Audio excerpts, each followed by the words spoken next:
पिछले दो लेक्चर में हमने क्या पढ़ा है कि कोई भी वेक्टर जो होता है उसका मैग्नीट्यूड क्या होता है, डायरेक्शन क्या होता है। ठीक है, और मैग्नीट्यूड और डायरेक्शन के साथ साथ हम कैसे वेक्टर्स को ऐड करते हैं, सब्ट्रैक्ट करते हैं, ये भी हमने पिछले दोनों लेक्चर्स में देख लिया। अगर आपने वो लेक्चर्स नहीं देखे, प्लेलिस्ट में है ऑलरेडी। ठीक है, अब हम देखेंगे कि दूसरा ऑपरेशन क्या है। किसी भी दो वेक्टर्स को जो है हम कैसे क्या कर सकते हैं, मल्टीप्लाई कर सकते हैं। अब मल्टीप्लाई अगर आपको करना है कोई भी दो वेक्टर्स को, तो उसके दो तरीके हैं। पहला तरीका अब हम यहाँ पे देखेंगे, वो है डॉट प्रोडक्ट। डॉट प्रोडक्ट कैसे किया जाता है बेटा, A dot B. A dot B क्या होता है, magnitude of A magnitude of B cos of angle theta. ये रिलेशन है किसका, डॉट प्रोडक्ट का। ठीक, अब मैग्नीट्यूड ऑफ ए क्या होता है, ये हमने ऑलरेडी प्रीवियस लेक्चर में डिस्कस कर लिया था। और थीटा जो है इन दोनों वेक्टर्स के बीच का एंगल है। मान लो ये एक वेक्टर ए है, मान लो ये एक वेक्टर बी है, इन दोनों के बीच में जो एंगल है, इस एंगल को हम एंगल थीटा कहते हैं। ठीक है बेटा, तो ये एंगल थीटा हमेशा इनके बीच में होगा इस डॉट प्रोडक्ट के लिए। अब यहाँ पे कुछ स्टैंडर्ड ऑपरेशंस हैं। अब ये ऑपरेशंस कैसे आए ये हमने डिटेल में क्लास में डिस्कस किए। अभी के लिए आपको सिर्फ और सिर्फ ये याद रखना कि I dot I, J dot J और के डॉट के, इनकी वैल्यू क्या होती है, 1 होती है। जबकि I dot J, J dot के और के डॉट आई, इनके वैल्यू क्या होती है, 0 होती है। तो इनका यूज़ करके अब हम कुछ प्रॉब्लम्स करेंगे और उनको देखेंगे कि कैसे मल्टीप्लाई कर सकते हैं यूजिंग डॉट प्रोडक्ट। ठीक है, और डॉट प्रोडक्ट का एक दूसरा नाम भी है जो कि हम एक क्वेश्चन करेंगे, उसके बाद इधर फिर से आएंगे और इधर नाम लिखेंगे कि भाई डॉट प्रोडक्ट को एक और नाम से बोला भी जाता है। चलो भाई, अच्छा, ये वाला पार्ट मैंने क्लास में करा दिया कि ए और बी जो है इसको कैसे मल्टीप्लाई करेंगे और कैसे फाइनल आउटपुट आएगा। अभी हम उसको प्रॉब्लम में देखते हैं। तो मान लो हमारे पास पहला क्वेश्चन क्या कह रहा है कि एक वेक्टर है ए, जिसकी वैल्यू क्या है बेटा, ए वेक्टर की वैल्यू है हमारे पास 2i माइनस 3j और प्लस 4k। ये हमारे पास एक वेक्टर है ए। और दूसरा वेक्टर है हमारे पास बी वेक्टर। इस बी वेक्टर की वैल्यू कितनी है सर, इसकी वैल्यू है माइनस आई प्लस 4j और माइनस 5k। पहला सवाल सबसे सिंपल सवाल है कि ए डॉट बी निकालना है। अब सर ए डॉट बी कैसे निकालेंगे, ए डॉट बी निकालने के लिए थोड़ा ध्यान देना, मैं फिर से रिवाइज करा रहा हूँ, क्लास में हमने डिटेल में किया हुआ है, अभी सिर्फ डायरेक्ट याद रखने की बात है।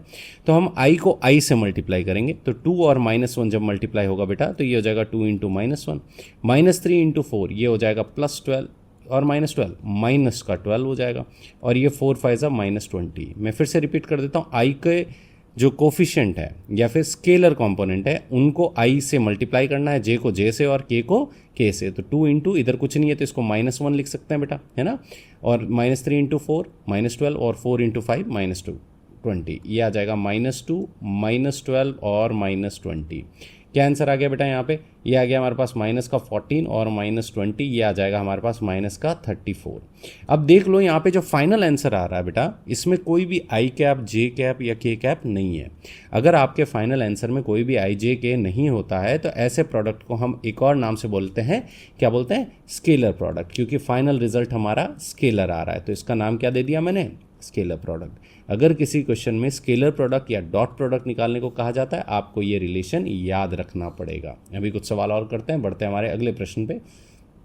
ओके, तो क्वेश्चन कह रहा है हमारा find the dot product of the following. ठीक है, तो मैं क्या कर रहा हूँ बेटा, सेकंड और थर्ड में सॉल्व कर देता हूँ, फर्स्ट वाला आप लोगों के लिए। ठीक है, तो फर्स्ट वाला होमवर्क लिख देते हैं यहाँ पे, और सेकंड और थर्ड मैं सॉल्व कर लेता हूँ। तो सेकंड क्या बोल रहा है कि हमारे पास ए जो है इक्वल्स टू 2i। बेटा जे है नहीं, तो जब जे नहीं है तो उसको हम लिख देंगे 0j प्लस के कैप।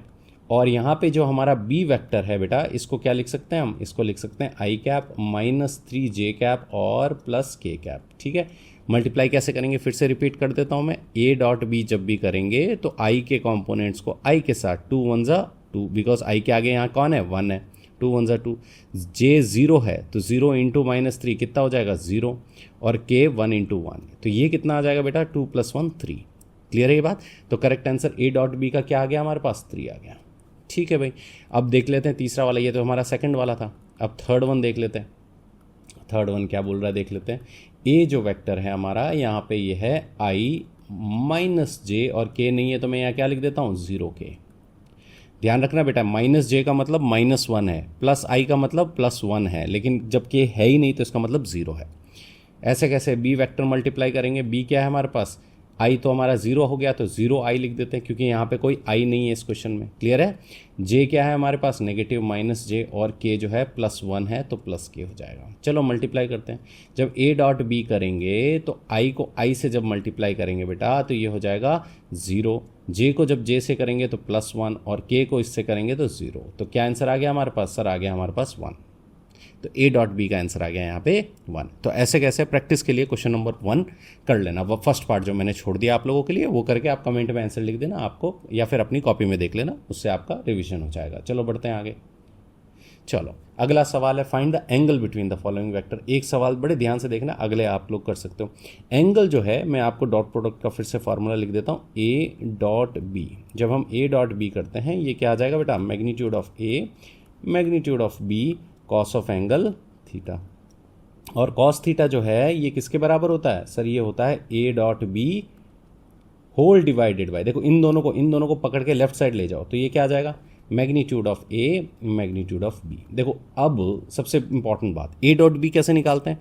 सर अभी निकालना सिखाया आपने, और मैग्नीट्यूड ये पिछले 2 लेक्चर्स में दिखाया मैंने। ठीक है, तो चलो सबसे पहले ए डॉट बी निकाल लेते हैं। तो ए डॉट बी आ जाएगा हमारे पास कितना, इस 2 को इस -1 से मल्टीप्लाई करो तो कितना आ जाएगा बेटा, ये आ जाएगा -2, और -3 यहाँ पे ये -3 जो है इसको 2 से मल्टीप्लाई करो, कितना आ जाएगा -6, और यहाँ 4 इस -3 से मल्टीप्लाई करो -12, ये आ जाएगा बेटा कितना, -20।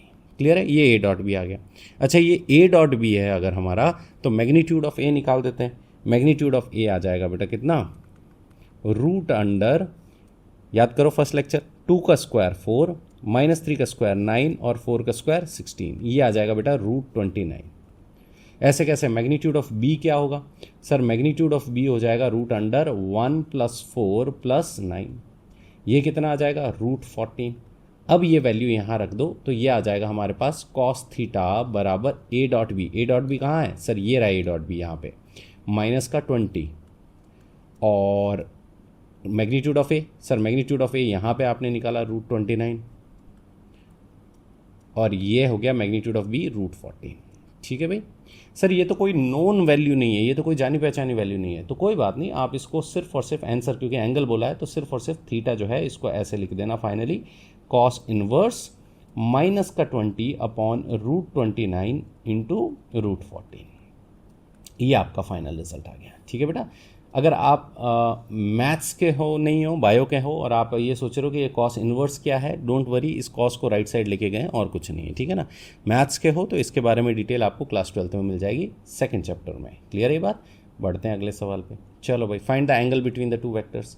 तो एक और फिर से एक क्वेश्चन कर लेते हैं एंगल का, उसके बाद अगर फिर से ऐसा कोई क्वेश्चन आएगा तो हम क्या करेंगे, होमवर्क दे देंगे। ठीक है भाई, फिर से देख लो। तो मैं फिर से आपको डायरेक्ट फार्मूला लिख के बता देता हूँ। कॉस थीटा ये किसके बराबर है बेटा, A dot B whole divided by magnitude of A magnitude of B. बहुत बढ़िया, ये फार्मूला हो गया।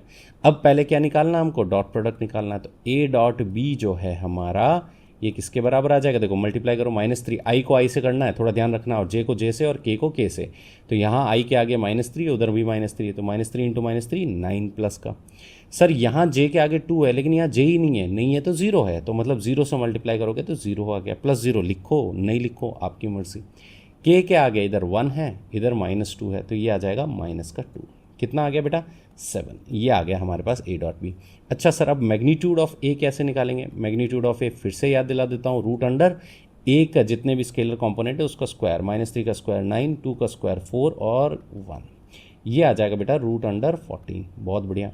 मैग्नीट्यूड ऑफ बी कितना होगा? सर मैग्नीट्यूड ऑफ बी जो है ये हो जाएगा 3 3 9 एंड 2 2 4 इक्वल्स टू √13। अगर आप सीधा इस लेक्चर पे आए हो बेटा तो थोड़ा सा तकलीफ होगी, क्योंकि मैग्नीट्यूड और डायरेक्शन प्रीवियस लेक्चर्स में आपको समझाया। अब रख देते हैं यहाँ कॉस थीटा। कॉस थीटा जो है हमारा ए डॉट बी 7 अपॉन ये कितना हो जाएगा, √14 इंटू √13। सो थीटा किसके बराबर आ गया बेटा, थीटा आ गया sir cos inverse 7 upon √14 into √13। क्या सर हमेशा ही ऐसे अजीब से आंसर होंगे? नहीं, आपके जो भी स्टैंडर्ड प्रॉब्लम्स होंगे उनमें आपको नोन एंगल्स आएंगे, आगे देखेंगे हम। ठीक है, तो ये हो गया एंगल बिटवीन द 2 वेक्टर्स। देख लेते हैं हम। अब ये आपका होमवर्क है, एक क्वेश्चन आप प्रैक्टिस करें, ये आपका होमवर्क। ठीक है, तो स्क्रीनशॉट ले लो इसका। ओके, अगेन एंगल निकालना है दोनों वेक्टर्स के बीच में, ठीक है। अब हम इसमें एक इम्पॉर्टेंट प्रॉपर्टी सीखेंगे जो कि हमारे को आगे चल के बहुत काम आने वाली है। यदि आप ए और बी को देखो ध्यान से, तो अगर मैं बोलूं कि बी वेक्टर ए का मल्टीपल है, सही बात है, कैसे? अगर बी को निकालना है हमें और ए को अगर मैं 3 से मल्टीप्लाई कर दूं तो ये बी मिल जाएगा। ए को अगर 3 से मल्टीप्लाई करेंगे तो बी मिल जाएगा, correct. So B is equals to 3 times A. ऐसा कभी भी हो कि कोई भी एक वेक्टर दूसरे वेक्टर का मल्टीपल हो, जहाँ पे n जो है आपका इंटीजर है, कोई भी नंबर से आप मल्टीप्लाई कर रहे हो, ठीक है। तो अगर आप कोई भी नंबर से मल्टीप्लाई कर रहे हो और आपको दूसरा वेक्टर मिल रहा है तो थीटा दोनों के बीच में एंगल क्या होता है? 0 डिग्री। भाई सीधी सी बात है कि ये इसके इतने गुना है तो दोनों सेम ही डायरेक्शन में होंगे, दोनों सेम डायरेक्शन में, तो पैरेलल वेक्टर या फिर एंगल दोनों के बीच में 0 डिग्री होगा, ठीक है भाई। चलो भाई, बिना सॉल्व किए मैंने ये बात बताई है, अब सॉल्व करके प्रूफ कर देते हैं कि हम अगर कॉस थीटा निकालें तो कॉस थीटा क्या होना चाहिए sir? A dot B upon magnitude of A magnitude of B. अगर हम इसको सॉल्व करें तो हमारे को क्या आंसर आना चाहिए राइट साइड में? 1, क्योंकि कॉस 0 डिग्री 1 होता है, 0 नहीं आना चाहिए, कॉस 0 डिग्री 1 होता है, ठीक है बेटा। तो देख लेते हैं, ए डॉट बी करते हैं। तो ए डॉट बी हमारे पास, मैं अब डायरेक्ट कर रहा हूँ क्योंकि हमने ऑलरेडी 2 सवाल कर दिए हैं। तो 3 इंटू 1 3, 6 2 ज़ा 12 और 18 इंटू 6 6 8 ज़ा 48, 108 आ गया, होल डिवाइडेड बाई पहले वाले का मैग्नीट्यूड निकाल देते हैं। ये कितना आ जाएगा? 1 + 4 + 36, और यहाँ पे ये आ जाएगा रूट अंडर 9 + 36 + 18 का स्क्वायर। अब 18 का स्क्वायर निकालना पड़ेगा हमको। 18 का स्क्वायर लगभग कितना होगा? 324 के पास होना चाहिए, देख लेते हैं। 8 8 ज़ा 64, 14, और ये हो जाएगा 8 और 1, ये आ जाएगा 4, 324, ठीक है भाई। ये आ जाएगा न्यूमरेटर में कितना? 15 + 108 होल डिवाइडेड बाई 36 और रूट 41 इंटू रूट अंडर, ये कितना आ जाएगा? 9 प्लस, उनको ऐड कर देते हैं, 6 और 4 10, 2 6 360, करेक्ट। ओके, अब यहाँ पे इसको सॉल्व करेंगे तो ये आ जाएगा हमारे पास कितना? 3 और 2 123 whole divided by root 41 into root 369। अगर आप इन दोनों को मल्टीप्लाई करेंगे और सॉल्व करेंगे, ये दोनों कैंसिल आउट हो जाएंगे। चेक करें, ये देखो, इन दोनों को मल्टीप्लाई करने पे 369 को 41 मल्टीप्लाई करने पे क्या आंसर आना चाहिए? 123 का स्क्वायर आना चाहिए, ठीक है भाई। तो चेक कर लेते हैं, 369 इंटू 41 कितना आ गया बेटा? 9 6 3, 4 9 ज़ा 36, 4 6 ज़ा 24 एंड 3 27, 4 3 ज़ा 12 13 14, ये आ गया 9 6 6 12, 7 एंड 3 10 11 1 5 1 1 5 1 2 9, ठीक है।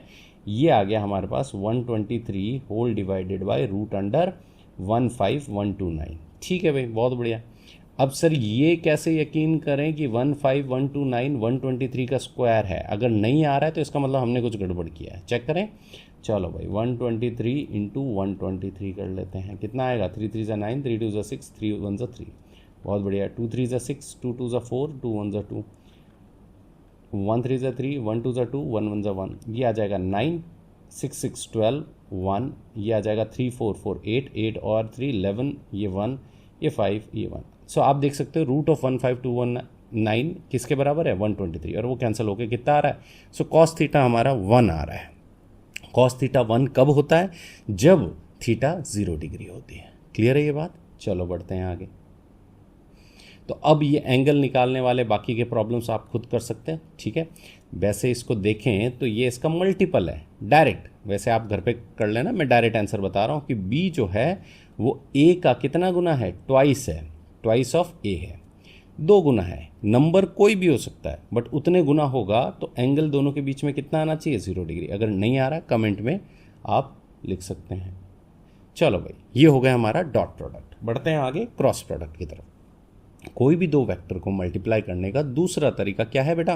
Cross product. अब क्रॉस प्रोडक्ट का मेन यूज केस फिजिक्स में कहाँ होगा, हम देखेंगे सिस्टम ऑफ पार्टिकल्स में। अभी के लिए आप सिर्फ ऑपरेशन समझ लो कि ए क्रॉस बी जो है उसको लिखने का तरीका यह है कि बीच में डॉट की जगह क्रॉस लिखा जाता है और राइट साइड में A dot B, magnitude of A magnitude of B, और कॉस की जगह क्या आ जाएगा, यहाँ पे साइन आ जाएगा।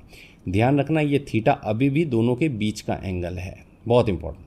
ठीक है, अब सर उधर तो आपने बता दिया आई को आई से, जे को जे से, यहाँ कैसे मल्टीप्लाई करेंगे? तो यहाँ मल्टीप्लाई करने का हमारे पास एक तरीका है बेटा। क्या तरीका है? देखो, ए को अगर हम लिख लेते हैं A1 आई कैप, A2 जे कैप, A3 के कैप। ठीक है, दो तरीके हैं, मैं एक तरीका सिखा रहा हूँ, दूसरा वाला तरीका हमने क्लास में किया, वो आगे जब ज़रूरत पड़ेगी तब वापस रिमाइंड करवा देंगे। सो B1 आई, B2 जे और B3 के। ठीक है भाई, बहुत बढ़िया सर। अब इनका हमको क्रॉस प्रोडक्ट निकालना है, तो क्रॉस प्रोडक्ट कैसे लिखते हैं ध्यान से समझना। ए क्रॉस बी ऐसे लिखेंगे। अगर बी क्रॉस ए निकालेंगे तो यहाँ उल्टा अलग आंसर आएगा। ठीक है, अलग आंसर आएगा, थोड़ा सा चेंज आ जाएगा, और ए क्रॉस बी का आंसर अलग होता है। तो ब्लाइंडली नहीं देखना है। अगर ए क्रॉस बी लिख रहे हैं तो सबसे पहले ये तरीका है, मैं फिर से बोल रहा हूँ, दिस इज अ मेथड। तो इस तरीके में दो वर्टिकल लाइंस बनाएंगे और ऊपर आई जे के लिख देंगे। अब जो पहला वेक्टर है, यहाँ जो वेक्टर होगा, अगर ए है तो ए के कंपोनेंट्स लिखेंगे, बी है तो बी के कंपोनेंट। हमारे पास यहाँ क्या है, ए है, तो पहले ए के कंपोनेंट लिखो बेटा, यहाँ A1 A2 A3। दिमाग में अगर अभी भी यही चल रहा है, क्यों?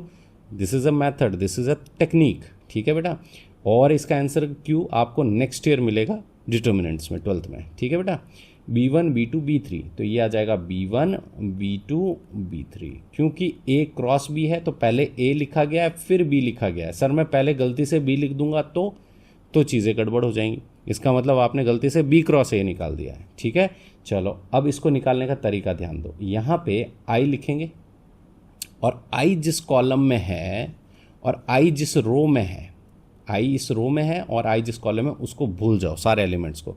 पीछे कौन बचे सर? पीछे A2 B3 A3 B2 ये बचे। फिर से रिपीट कर देता हूँ, आई जिस कॉलम में है और जिस रो में, उसको भूल जाओ, बाकी के चार एलिमेंट्स को लिख लो। तो इसको उड़ा देते हैं। यहाँ क्या आ जाएगा बेटा, A2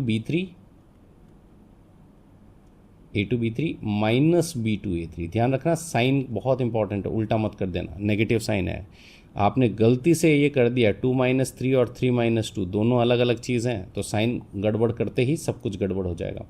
ओके, जे हमेशा नेगेटिव होता है सर, क्यों? फिर से माइनर्स और कोफैक्टर क्लास 12th में पढ़ोगे आप। ठीक है बेटा, जे हमेशा नेगेटिव है। अब जिस कॉलम में जे है, जिस रो में जे है, उसको भूल जाओ। सर कौन कौन बचे?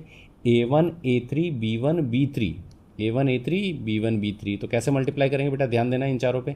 A1 को हम क्या करेंगे, B3 से मल्टीप्लाई करेंगे, तो A1 B3 माइनस A3 को B1 से मल्टीप्लाई करेंगे तो A3 B1, ये आ गया हमारा जे। बहुत बढ़िया, आगे के फिर से प्लस हो जाएगा। अब फिर से ये थोड़ा दिमाग में सोचना है, के एलिमेंट्स, अब मैं सर्कल नहीं बना रहा हूँ, के को जिस रो और कॉलम में आ रहे हैं इसको इग्नोर कर देंगे, तो ये आ जाएगा बेटा A1 B3 minus B1 A3। ठीक है, ये तरीका है। आपको ये समझ में आया? अच्छी बात है, नहीं है? अभी देखेंगे क्वेश्चन क्लियर हो जाएगा। ठीक है, चले तो सवाल की तरफ बढ़ते हैं। हमारा पहला सवाल, find the cross product of the following vectors. So पहला वेक्टर हमारे पास लिखा हुआ A क्रॉस B कर देते हैं। जब हम A क्रॉस B निकालेंगे तो यहाँ लगा देंगे I कैप, J कैप और K कैप।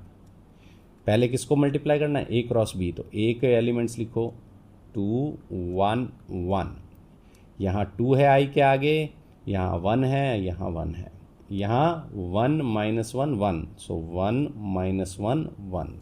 अब क्या करेंगे सर? अब आई कैप और आई जिस रो में है या कॉलम में है, इसको इग्नोर करते हैं। कौन बचे सर? ये 1, ये -1, ये 1, ये चारों एलिमेंट बचे। इनके साथ खेलना है आपको। कैसे खेलना है? 1 × 1 1 माइनस 1 × -1, ये आ जाएगा -1। I hope this is clear. J हमेशा नेगेटिव होता है, मैंने बताया, याद रखने की बात है अभी के लिए। 1 × 2 2 -1, ठीक है, प्लस के कैप 2 × -1 -2 और ये -1। अब आपके टीचर जो है कई बार आपको ऐसे बोलते हैं कि ये जे नेगेटिव नहीं है बेटा, ये अंदर वाले दोनों उल्टे कर देते हैं। अगर आपने कभी किसी दूसरे टीचर से पढ़ा है तो वो ऐसे बोल देते हैं, लेकिन मैं वैसे नहीं करूँगा, सिर्फ जे को नेगेटिव बताऊँगा। ठीक है बेटा, तो 1 + 1 ये आ जाएगा 2i, 2 - 1 1j, और माइनस का 3k कैप, ये आ गया हमारा क्रॉस प्रोडक्ट। डन।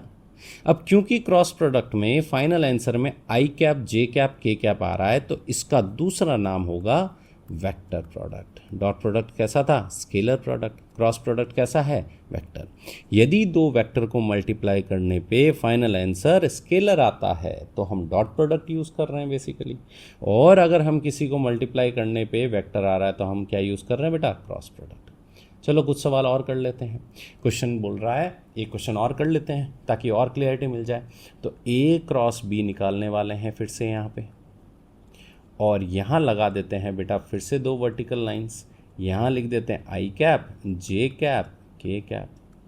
ए जो है वो -2 -3 1 हो गया, 3 -5 और 2 हो गया। क्लियर। अब यहाँ पे आई कैप रख देंगे ऐसे, और ये आ जाएगा 2 3 -6 -+5। किसको मल्टीप्लाई किया सर? इस 2 को -3 से, तो -6 आ गया यहाँ 1 × -5, 1 × -5, तो सर ये तो -5 होता है ना, तो बीच में बेटा नेगेटिव साइन भी तो है, this into this minus this into this. ठीक है, तो माइनस माइनस प्लस हो गया। नहीं तो कॉपी खोलो और एक बार ट्राई करो, याद आ जाएगा। जे के लिए this 2 will be multiplied with this 2, ये तो -4 हो गया। अब ये देखो ये माइनस आ रहा है बीच में यहाँ, फिर 3 × 1 ये -3 हो गया है, प्लस के कैप इंटू, अब लिख देते हैं 5 2 10।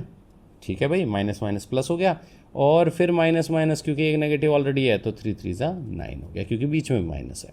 ये आ गया बेटा माइनस का आई कैप, ये आ गया बेटा +7j कैप, और ये आ गया 19k कैप। इस तरीके से हम कोई भी दो वेक्टर्स को क्रॉस प्रोडक्ट से मल्टीप्लाई करते हैं। बढ़ते हैं आगे। चलो भाई, अब ये आपका होमवर्क। सर क्या करेंगे, जहाँ आई नहीं है इसको 0i -3j और +2k ले लेंगे। ठीक है, बाकी सेम प्रोसेस है। बढ़ते हैं आगे।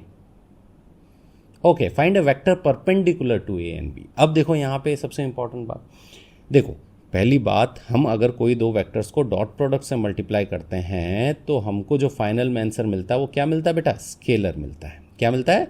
स्केलर मिलता है। लेकिन यहाँ पे जब हम कोई भी दो वेक्टर्स को मल्टीप्लाई कर रहे हैं, ये ए वेक्टर है, ये बी वेक्टर है किसी प्लेन में, और ये इनके बीच का एंगल है, और इनको हम अगर ए क्रॉस बी कर रहे हैं तो हमको जो आंसर मिल रहा है वो एक और वेक्टर मिल रहा है, क्योंकि फाइनल आंसर क्या है हमारे पास? वेक्टर है। अब ये जो वेक्टर सी है ये हमेशा परपेंडिकुलर होगा ए और बी से। तो इनडायरेक्टली कई बार आपको क्रॉस प्रोडक्ट ना पूछ के क्या पूछ लेते हैं? Find the vector perpendicular to A and B. कैसे निकालोगे सर? इन दोनों का क्रॉस प्रोडक्ट कर लो। क्रॉस प्रोडक्ट करने के बाद जो आंसर आता है वो हमेशा क्या होता है? परपेंडिकुलर होता है। किससे? इनिशियल दोनों वेक्टर से। तो यहाँ पे फिर से आपको क्रॉस प्रोडक्ट करना है, ये भी आपका होमवर्क है। लैंग्वेज चेंज की है, vector perpendicular to A and B means cross product of A and B. Find the angle. चलो भाई, अब आते हैं नए कॉन्सेप्ट पे। हमने वहाँ पे कॉस थीटा निकाला था, यहाँ पे हम क्या निकालेंगे सर? यहाँ पे आप निकालोगे साइन थीटा, और ये थोड़ा कॉम्प्लिकेटेड तरीका है, इसलिए यूजुअली मैं क्या बोलता हूँ बच्चों को कि डॉट प्रोडक्ट यूज़ करो, अगर बोला ना जाए कौन सा मेथड यूज़ करना है। ठीक है ना, आपको अगर सीधा बोला गया है कि find the angle between the two vectors, सीधा डॉट प्रोडक्ट यूज़ करो, लेकिन यहाँ बोला गया क्रॉस प्रोडक्ट, तब आपको क्रॉस प्रोडक्ट ही करना पड़ेगा। एंगल आंसर सेम आएगा दोनों से। ठीक है, तो साइन थीटा यहाँ से किसके बराबर हो जाएगा सर? वो हो जाएगा ए क्रॉस बी, क्योंकि ए क्रॉस बी थोड़ा सा टाइम कंज्यूमिंग है, डॉट प्रोडक्ट क्या है? टाइम कंज्यूमिंग नहीं है। और जब आप एंगल निकाल रहे हो थोड़ा ध्यान रखना, यहाँ पे भी मैग्नीट्यूड है, थोड़ा सा ध्यान रखना इस बात का, ये मैग्नीट्यूड यहाँ पे भी है और यहाँ पे हो जाएगा दिस। ठीक है, तो सबसे पहले ए क्रॉस बी निकाल देते हैं। देखो भाई ध्यान से, जिनको अभी भी नहीं समझ में आया क्रॉस प्रोडक्ट कैसे करते हैं, ये हो जाएगा हमारे पास आई कैप, जे कैप और के कैप। ए क्या है सर? 3 -2 और 4। बी क्या है? 1 1 और 1। तो जब इन दोनों का हम क्रॉस प्रोडक्ट करेंगे, ये हो जाएगा आई कैप इंटू -2 -4 माइनस जे कैप इंटू 3 -4 प्लस के cap into 1 × 3 3 + 2। I hope this is clear. ये आ जाएगा बेटा कितना हमारे पास? ये आ जाएगा हमारे पास, इसको ऊपर लिख देते हैं, यहाँ जगह कम है तो ऊपर लिख देते हैं, तो ये आ जाएगा हमारे पास -6i प्लस j और +5k। ये आ गया हमारे पास a क्रॉस b। क्या आ गया ये बेटा? a cross b। अब क्वेश्चन में बोला है कि इनके मैग्नीट्यूड्स लिखने हैं बेटा, तो साइन थीटा में प्लेस कर देता हूँ यहाँ पे। साइन थीटा बराबर a क्रॉस b का मैग्नीट्यूड वो हो जाएगा √36 + 1 + 25। इधर ही लिखा आप देख सकते हैं, ठीक है। एंड मैग्नीट्यूड ऑफ a हो जाएगा √9 + 4 + 16। मैग्नीट्यूड ऑफ b वो हो जाएगा बेटा 1 + 1 + 1। चलो भाई सिंप्लीफाई कर देते हैं। ये हो जाएगा 36 + 1 37, ठीक है। 37 और 25, 37 + 25, ये हो जाएगा कितना? √29 और ये हो जाएगा √3। तो ये आ गया कितना हमारे पास? साइन थीटा बराबर √12 1 3 and 3 62 अपॉन √3 9 27 3 2 6 and 2 87, ठीक है। ये आ गया। अब आप इसमें क्या कर सकते हो? साइन को राइट साइड ले जाके मेक इट साइन इनवर्स, ठीक है ना। साइन इनवर्स बन जाएगा, वो आपका एंगल आ गया, ठीक है बेटा। तो इस तरीके से हम क्रॉस प्रोडक्ट में भी एंगल निकाल सकते हैं। इसका ज़्यादा हम लोग और डेप्थ में और सारी चीज़ें क्वेश्चंस करेंगे, रियलिस्टिक प्रॉब्लम्स करेंगे। कौन से चैप्टर में? System of particles, rotational dynamics में, ठीक है। तो ये हमारे पास सिमिलर क्वेश्चन आ गया। ये आपका होमवर्क हो गया, find the angle between the two vectors. बढ़ते हैं आगे। ओके, देखो अब यहाँ पे ये क्वेश्चन डायरेक्ट भी कर सकते हैं कि देखो एक जो है x और y में है और एक जो है z में है, तो ऑब्वियसली z जो है एक्स वाई से क्या होगा? परपेंडिकुलर होगा। अब हम क्रॉस प्रोडक्ट निकाल देते हैं। तो साइन थीटा, एक क्वेश्चन और कर लेता हूँ, वो किसके बराबर होता है? अभी बताया मैंने, magnitude of a cross b whole divided by magnitude of a magnitude of b। चलो भाई जल्दी से a क्रॉस b निकालते हैं। तो a क्रॉस b, देखो यहाँ बड़े ध्यान से निकालना है आपको। ये आ जाएगा i j और k, ठीक है भाई। अब a जो है आपके पास क्या है? -1 और k है ही नहीं इसमें, 0। b में ये 0 ये 0 ये 1, क्लियर है। अब क्रॉस प्रोडक्ट करेंगे, कैसे करेंगे? i कैप, देखो यहाँ पे -1 इंटू 1 आ गया माइनस का 0, -j इंटू ये क्या आ जाएगा आपके पास? -1 -0 और प्लस k कैप इंटू ये क्या आ जाएगा आपके पास? 0 -0 0। तो हमारे पास a क्रॉस b कितना आ गया बेटा? a क्रॉस b आ गया सर माइनस का i कैप और प्लस j कैप। बड़े ध्यान से सॉल्व करना है। अब हम साइन थीटा लगाएं तो मैग्नीट्यूड लगाते हैं। मैग्नीट्यूड क्या होगा? √1 + 1 whole divided by √, magnitude of a, sir a का मैग्नीट्यूड हो जाएगा 1 + 1 और b का मैग्नीट्यूड सर 1। तो ये आ जाएगा बेटा √2 अपॉन √2 इंटू 1, करेक्ट। और √2 कट के ये क्या आ गया? 1। किस एंगल पे साइन थीटा 1 होता है? Sir 90 degree. सो थीटा बराबर 90 डिग्री आ गया। क्लियर है ये बात? तो ऐसे हम एंगल निकाल सकते हैं। क्या सर इस सेम क्वेश्चन को हम डॉट प्रोडक्ट से कर सकते थे? बिल्कुल कर सकते थे। आप उधर भी एंगल सर 90 डिग्री आएगा? बिल्कुल 90 डिग्री आएगा। करके बताओ सर, अभी देख लेते हैं। तो मेरे हिसाब से ये क्लियर हो गया। अब मैं ये पूरा मिटा देता हूँ ताकि आपको डॉट प्रोडक्ट समझा दूँ। और डॉट प्रोडक्ट यूजुअली बहुत आसान तरीका होता है, ठीक है ना। क्रॉस प्रोडक्ट तो यहाँ पे बोला गया है इसलिए हम लोग कर रहे हैं, ठीक है। बाकी डॉट प्रोडक्ट बहुत ही आसान तरीका है हमारा एंगल निकालने का, ठीक है। क्योंकि डॉट प्रोडक्ट में कोई i cap, j cap, k cap को बार बार निकालने की ज़रूरत नहीं है। तो देख लेते हैं फिर से हमारा डॉट प्रोडक्ट। कॉस थीटा किसके बराबर होता है? सर a डॉट b होता है whole divided by magnitude of a magnitude of b। a dot b करते हैं। सर यहाँ कोई i है ही नहीं तो किससे मल्टीप्लाई करेंगे? सर 0 आएगा यहाँ, तो बहुत बढ़िया। सर j भी नहीं है वहाँ पे तो 0 आएगा यहाँ पे। सर k फर्स्ट में k नहीं है तो ये आ जाएगा 0 × 1 0। सब कुछ 0 हो गया। Magnitude of a magnitude of b as it is रह गया। अब न्यूमरेटर अगर 0 आ रहा है तो पूरी चीज़ ही 0 हो गई। करेक्ट है ये बात? क्योंकि डिनोमिनेटर में नंबर है। अगर डिनोमिनेटर में 0 होगा तो इनडिटर्मिनेंट फॉर्म होगी, वो मैथ्स में सीखोगे। यहाँ हमको a और मैग्नीट्यूड ऑफ a और b की वैल्यू नंबर में फॉर्म में मिल रही है, लेकिन न्यूमरेटर 0 है तो 0 अपॉन एनीथिंग क्या हो जाएगा? 0 हो जाएगा। अगर कॉस थीटा 0 है तो थीटा क्या होना चाहिए? सर 90 डिग्री, क्योंकि कॉस 90 0 होता है। बड़े केयरफुली से आपको ये चीज़ें समझनी पड़ेगी कि कॉस थीटा 0 है, मतलब थीटा 90 डिग्री है। तो एंगल आप चाहे क्रॉस प्रोडक्ट से निकालो या डॉट प्रोडक्ट से निकालो, angle between the two vectors same आएगा आपका। क्लियर है, ये प्रूफ था। बढ़ते हैं आगे।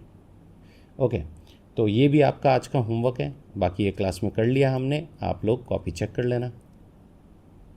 ओके, बहुत बढ़िया एप्लीकेशन है। क्वेश्चन ये बोल रहा है कि ये दोनों वेक्टर्स जो हैं परपेंडिकुलर है, m की वैल्यू निकालो। अब देखो मैं फिर से आपको बोल देता हूँ, जब ऐसे क्वेश्चंस आए मेरा बेसिक फंडामेंटल तरीका क्या है, फर्स्ट प्रायोरिटी डॉट प्रोडक्ट को दो यूजुअली, ठीक है ना, जितना हो सके। अगर नहीं होता है तो क्रॉस प्रोडक्ट पे जाओ, ठीक है। तो find the value of m, दोनों परपेंडिकुलर है। ये एक कंडीशन हमने अभी पढ़ी है और ये बार बार यूज़ होने वाली है, कई बार नीट और जेई में भी यूज़ होने वाली है। a डॉट b हमेशा क्या होता है, ज़ीरो। कब? जब दोनों वेक्टर्स परपेंडिकुलर होते हैं। मैं फिर से बोल देता हूँ, दोनों का डॉट प्रोडक्ट ज़ीरो होगा जब भी दोनों परपेंडिकुलर होंगे। तो दोनों को डॉट प्रोडक्ट कर देते हैं। i को i से मल्टीप्लाई करें, यहाँ क्या है 3, यहाँ क्या है 2, 3 2 6, -2 और 6 -12, और m इंटू 1 प्लस m, ये बराबर क्या आ जाएगा, 0। मैंने दोनों का डॉट प्रोडक्ट किया और उसको 0 के इक्वल लिख दिया। अभी आ जाएगा -6 प्लस m बराबर 0। तो m की वैल्यू बेटा कितनी आ गई, +6। तो ये आ गया हमारा डॉट प्रोडक्ट का यूज़ और m की वैल्यू। बढ़ते हैं आगे।